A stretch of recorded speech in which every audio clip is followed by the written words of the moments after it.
नमस्कार। महात्मा गांधी ने एक बार कहा था कि इस धरती पर इतने संसाधन मौजूद हैं कि धरती पर रहने वाले हर इंसान की जरूरत पूरी हो सके, लेकिन इतने भी संसाधन मौजूद नहीं हैं कि किसी एक व्यक्ति का लालच पूरा हो सके। समय के साथ इंसान ने बहुत विकास किया, लेकिन जल्दी ही इंसान को समझ में आ गया कि विकास वो नहीं जो हमारे संसाधनों को समाप्त कर दे, बल्कि विकास वो है जो एक पीढ़ी के संसाधनों को इस तरह से इस्तेमाल किया जाए कि आगे आने वाली पीढ़ी के लिए वो संसाधन सुरक्षित रह सकें। और यहीं जन्म हुआ सस्टेनेबल डेवलपमेंट का। Sustainable story telling for a green India, इस विषय पर एक कॉन्फ्रेंस 21 जुलाई 2025 को जयपुर स्थित कानोडिया पीजी महाविद्यालय में आयोजित की गई।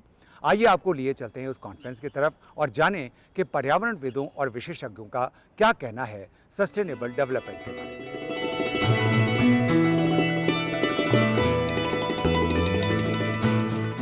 वॉइसेस ऑफ भारत युवा फॉर सस्टेनेबिलिटी की ओर से सस्टेनेबिलिटी कर्मा इनिशिएटिव के तहत लोक संवाद संस्थान के सहयोग से युवाओं में सस्टेनेबल डेवलपमेंट यानी सतत विकास के प्रति जागरूकता बढ़ाने के उद्देश्य से आयोजित conference sustainability story telling for green India में उपस्थित रहे सुप्रसिद्ध पर्यावरणविद और जल संरक्षण के क्षेत्र में अपने विशिष्ट योगदान के लिए वाटरमैन के नाम से जाने जाने वाले रेमन मैग्सेसे पुरस्कार से सम्मानित डॉक्टर राजेंद्र सिंह, हरिदेव जोशी पत्रकारिता विश्वविद्यालय जयपुर की कुलगुरु प्रोफेसर सुधीर राजीव, कानोडिया पीजी महिला महाविद्यालय की निदेशक doctor Rashmi Chaturvedi, voices of Bharat युवा फॉर सस्टेनेबिलिटी के को कन्वीनर और लोक संवाद संस्थान के सचिव कल्याण सिंह कोठारी, वॉइसेस ऑफ भारत युवा फॉर सस्टेनेबिलिटी के कन्वीनर राजीव टिक्कू और कानोडिया पीजी महिला महाविद्यालय की प्राचार्य डॉक्टर सीमा अग्रवाल।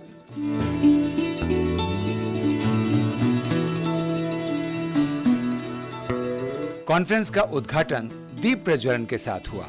उद्घाटन सत्र के प्रतिभागियों ने दीप प्रज्वलन किया।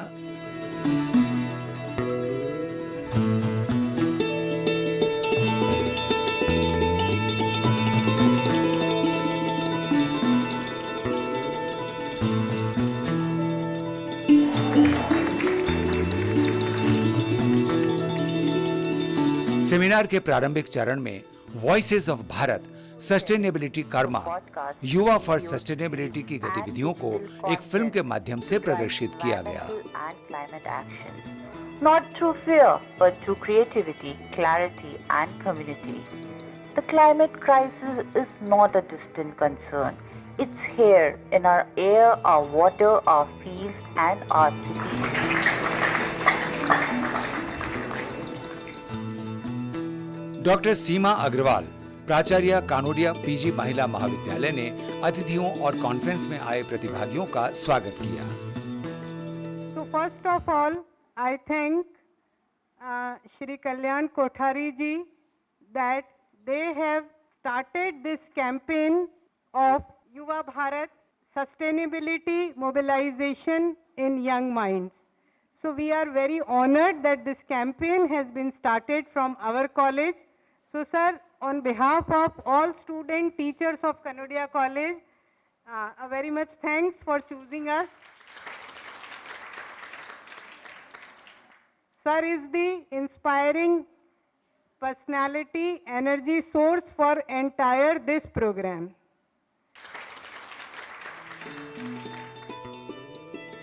वॉइसेस ऑफ भारत युवा फॉर सस्टेनेबिलिटी का कन्वीनर राजीव टिक्कू ने कॉन्फ्रेंस के उद्देश्य और प्रयोजन के बारे में जानकारी दी।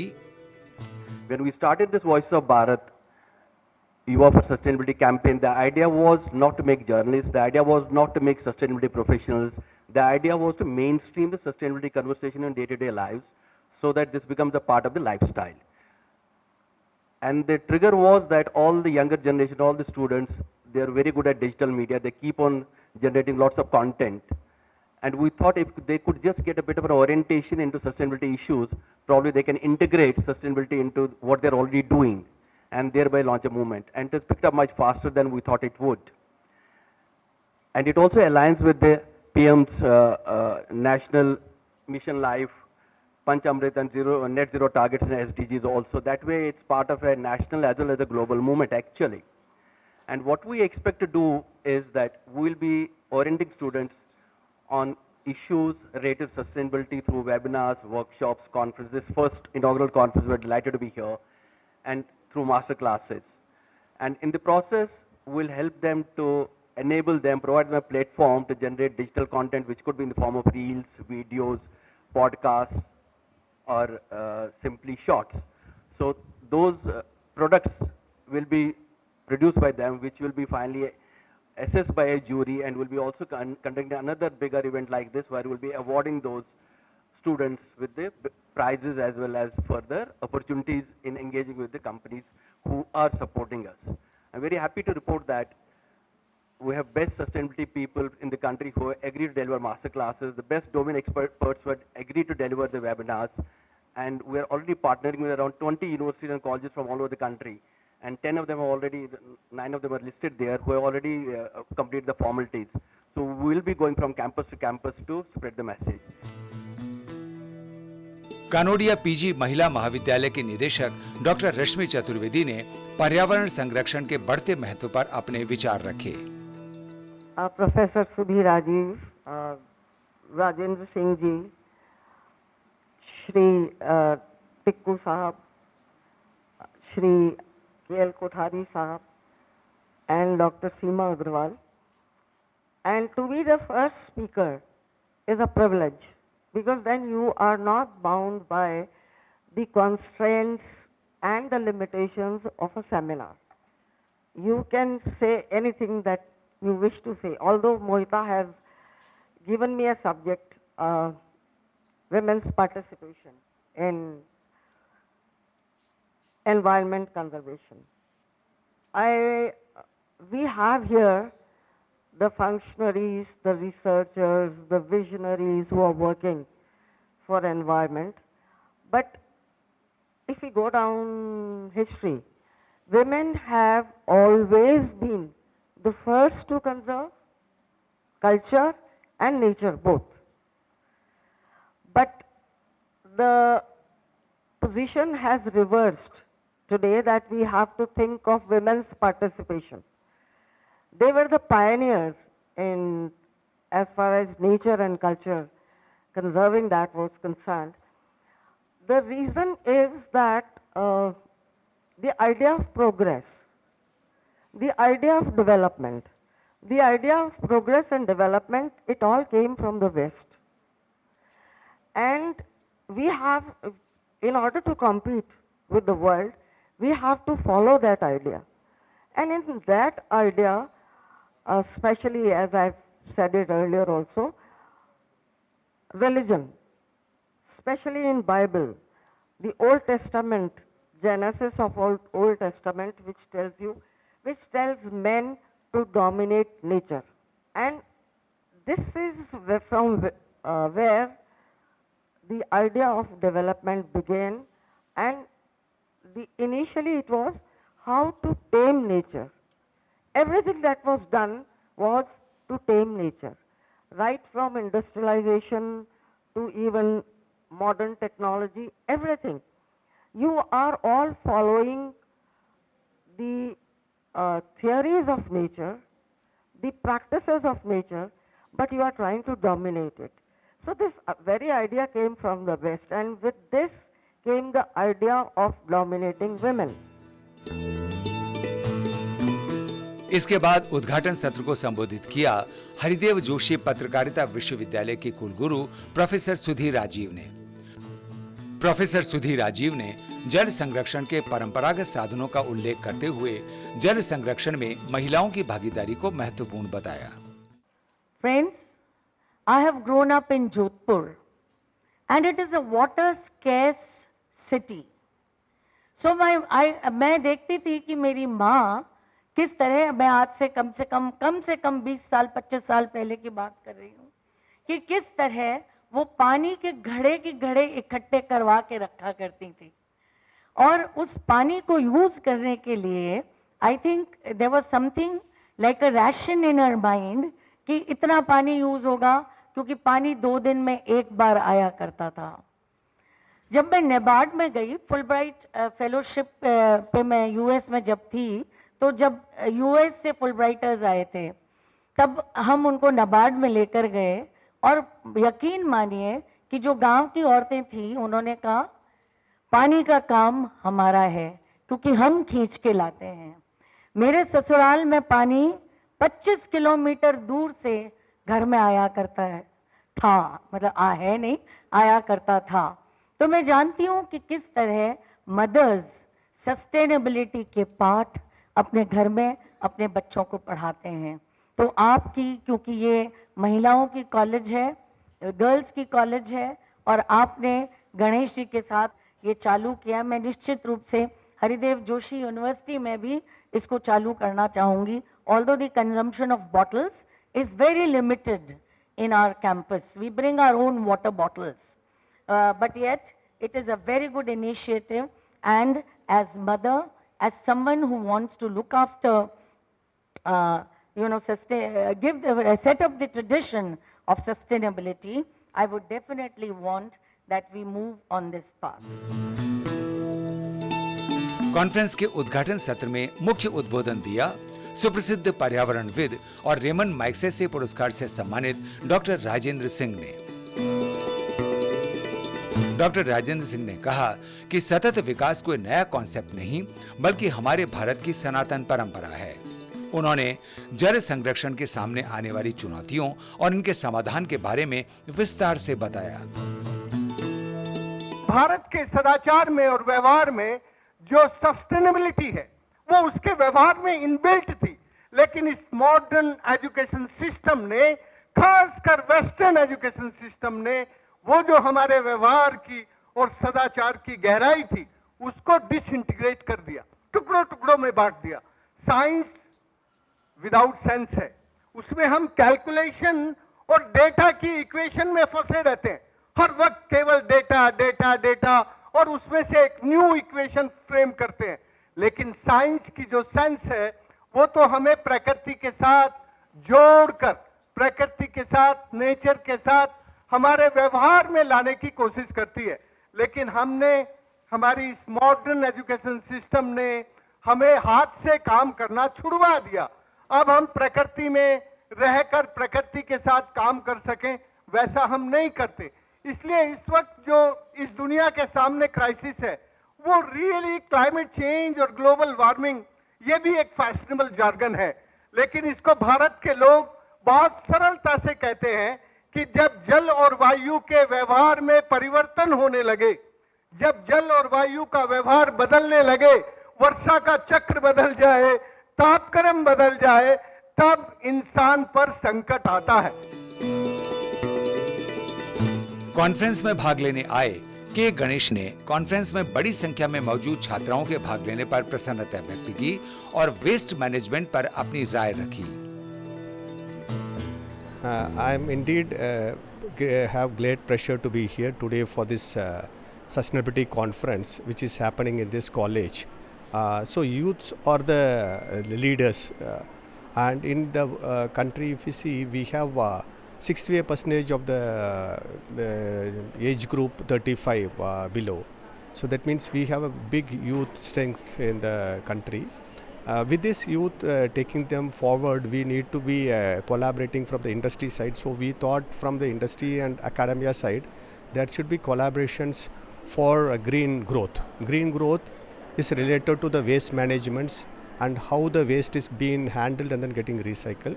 So I am very much happy and delighted to be here today for this first sustainability conference which is happening in Jaipur.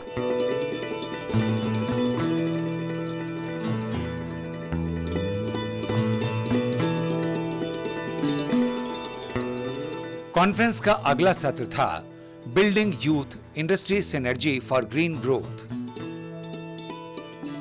इस सत्र में सबसे पहले Rajasthan chamber of commerce and industry के अध्यक्ष डॉक्टर के.एल. जैन ने पर्यावरण संरक्षण के क्षेत्र में उद्योगों की भूमिका को रेखांकित किया।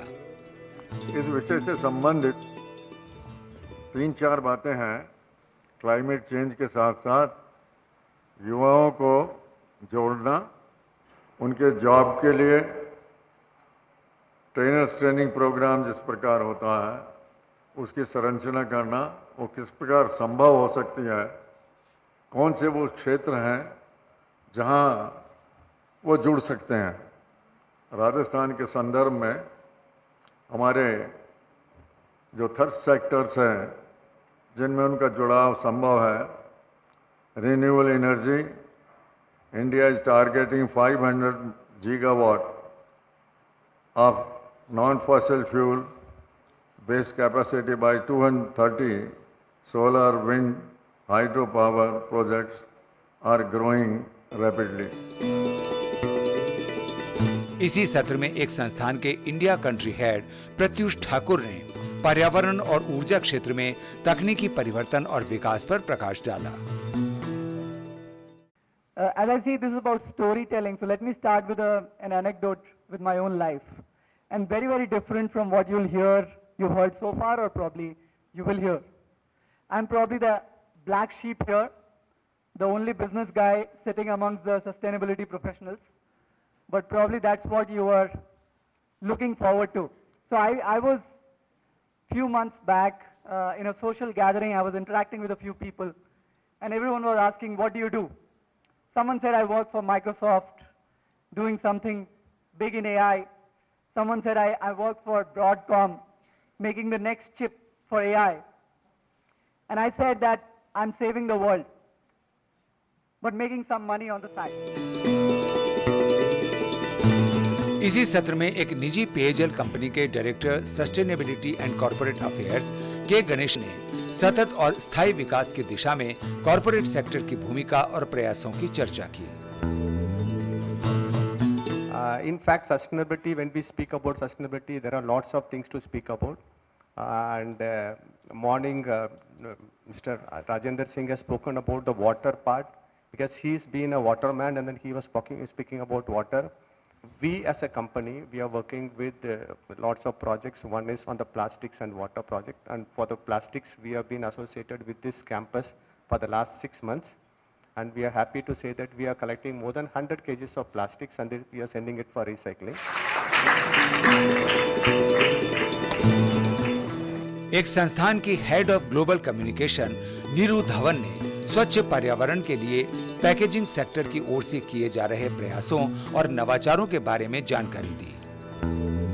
About flexible packaging, I heard the principal ma'am saying that, you know, this bookcase over here is made of MLP waste, which is multi-layered plastic packaging waste. But in a layperson's words and understanding, what do you understand about packaging?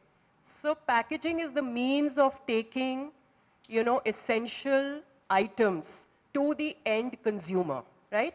So these days there is a lot of pushback from just about, you know, anyone saying that, for example, plastic packaging or even PET bottles that we use to drink water out of should be banned.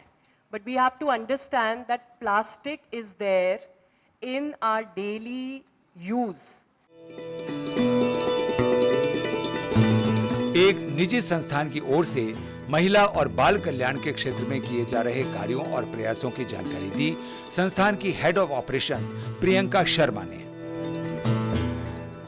Anganwadi जो है वो सरकार का जो ministry of women and child development एक ministry है, उसके तहत एक स्कीम है, integrated child development scheme, ICDS कहते हैं। उसके थ्रू लास्ट माइल डिलीवरी के लिए जो ICDS की 6 सर्विसेज हैं उनको प्रोवाइड करने के लिए आंगनबाड़ियां बनाई गई हैं। युवाओं में जागरूकता बढ़ाने के उद्देश्य से आयोजित की गई इस कॉन्फ्रेंस में विद्यार्थियों की बड़ी संख्या में मौजूदगी रही और उन्होंने भी उत्साहपूर्वक हर सत्र को सुना। सत्र के दौरान विद्यार्थियों ने सतत विकास यानी सस्टेनेबल डेवलपमेंट के बारे में अपनी जिज्ञासाएं भी रखीं, जिनका पैनल वक्ताओं ने समाधान दिया। कॉन्फ्रेंस में एक पैनलिस्ट के तौर पर इस समय हमारे साथ उपस्थित रहे श्री प्रत्युष ठाकुर। उनसे जानना चाहेंगे कि छात्रों में और विशेष रूप से युवा वर्ग में जो पर्यावरण संरक्षण के प्रति जो ललक है उसके बारे में उनका क्या कहना है। युवा जो है वो हमारे आज का वर्तमान है और भविष्य है। मैं रिन्यूएबल एनर्जी सेक्टर में काम करता हूं और राजस्थान रिन्यूएबल एनर्जी में फोरफ्रंट पे है। हम जानते हैं कि राजस्थान की 70% से ज़्यादा एनर्जी रिन्यूएबल एनर्जी से आती है। हम लोग अभी 200 गीगावाट से भी कम रिन्यूएबल एनर्जी बना रहे हैं देश में, पर मुझे लगता है कि अगले 10 से 15 साल में हम इसका 10 गुना बनाएंगे और पूरी तरह से सपोर्ट हर तरह के गवर्नमेंट का है। अब युवाओं के लिए ये एक अपॉर्चुनिटी है कि वो इस मूवमेंट का हिस्सा बने और रिन्यूएबल एनर्जी के बेनिफिट्स के बारे में समझें, रिन्यूएबल एनर्जी के इंडस्ट्री में पार्टिसिपेट करें। और हम चाहते हैं कि इस मंच के तरफ से हम सभी को बताएं कि एक बहुत बड़ी अपॉर्चुनिटी है और वो उसमें भाग ले सकते हैं। इस समय हमारे साथ पैकेजिंग सेक्टर की तरफ से एक रिप्रेजेंटेटिव के तौर पर इस कॉन्फ्रेंस में भाग लिया मिस नीरू धवन ने। मैम, आपका क्या विचार है, किस तरह से युवा इस सस्टेनेबल डेवलपमेंट की तरफ बढ़ रहे हैं और उनका रुझान बढ़ रहा है? आई थिंक बहुत ज़रूरी है कि युवा इस मूवमेंट में पार्टिसिपेट करें, बिकॉज़ जो चेंज आएगा सोसाइटी में, जो कंजम्पशन में, वो युवा से ही आएगा। और एक युवा कितने लोगों को इन्फ्लुएंस कर सकते हैं, राइट? एंड हम देखते हैं जब हम स्कूल प्रोग्राम्स रन करते हैं सस्टेनेबिलिटी के ऊपर, तो एक एक बच्चा घर जाके सस्टेनेबिलिटी एम्बेसडर बन जाता है अपनी फैमिली के लिए, अपने नेबर्स के लिए, अपने पीयर्स के लिए। और वो जाके फिर सेकेंड स्टेप में वही वर्कशॉप्स बाकी लोगों के लिए कंडक्ट कर सकते हैं। तो इसका जो मल्टीप्लायर इफ़ेक्ट है वो इसकी पावर है, और इसके जो कोर में, जो सेंटर में है, वो युवा ही है।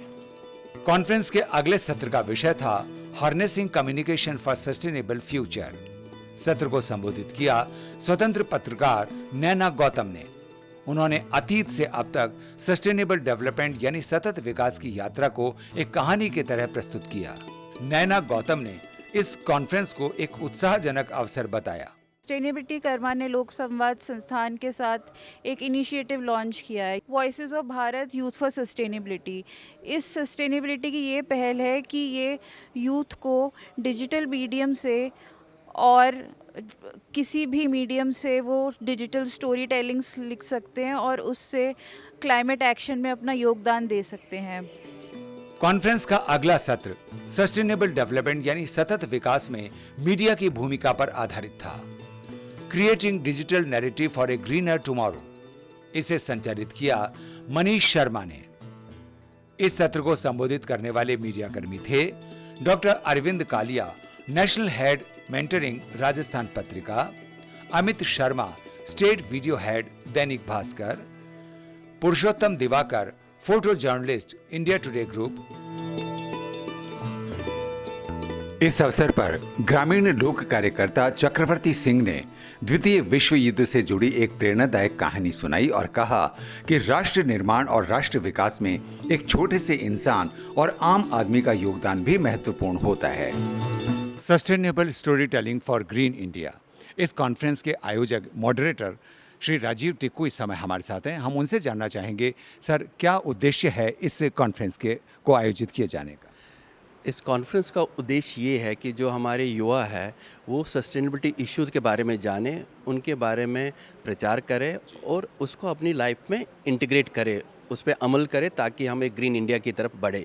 जैसे हमारे नेशनल मिशंस है, लाइफ मिशन है हमारा जो सस्टेनेबल प्रोडक्शन और कंजम्पशन पे है, जैसे हमारा टारगेट नेट ज़ीरो का है, तो इसमें वो अपना योगदान दे। और इसी तरह सस्टेनेबल डेवलपमेंट गोल्स जो हमारा टारगेट है 2030 का, उसमें भी थोड़ा सा एक्सेलरेट करे प्रोग्रेस को। कुल मिला के ये आइडिया है कि स्टूडेंट्स सस्टेनेबिलिटी कम्युनिकेशन के बारे में थोड़ा सा अपना इंटरेस्ट ले और उसको आगे बढ़ाए। स्टूडेंट का किस तरह का रिस्पांस देखने में आ रहा है? स्टूडेंट्स का बहुत अच्छा रिस्पांस देखने में आया है। हम ये बड़ी हम्बलिंग और बड़ी एक अच्छी बात है हमारे लिए भी कि इतने स्टूडेंट्स ने इंटरेस्ट दिखाया। ऑलरेडी एक इंटर्नशिप के लिए हमने लॉन्च किया हुआ, जिसमें हम करीबन 200 बच्चों ने देश के अलग अलग भागों से रजिस्टर ऑलरेडी किया हुआ, और हम तो सरप्राइज है, हैरान हो गए हैं कि विदेशों से भी बच्चों ने रजिस्टर करना शुरू कर दिया है, जिससे ये निकलता है कि इस स्पेस की ज़रूरत है।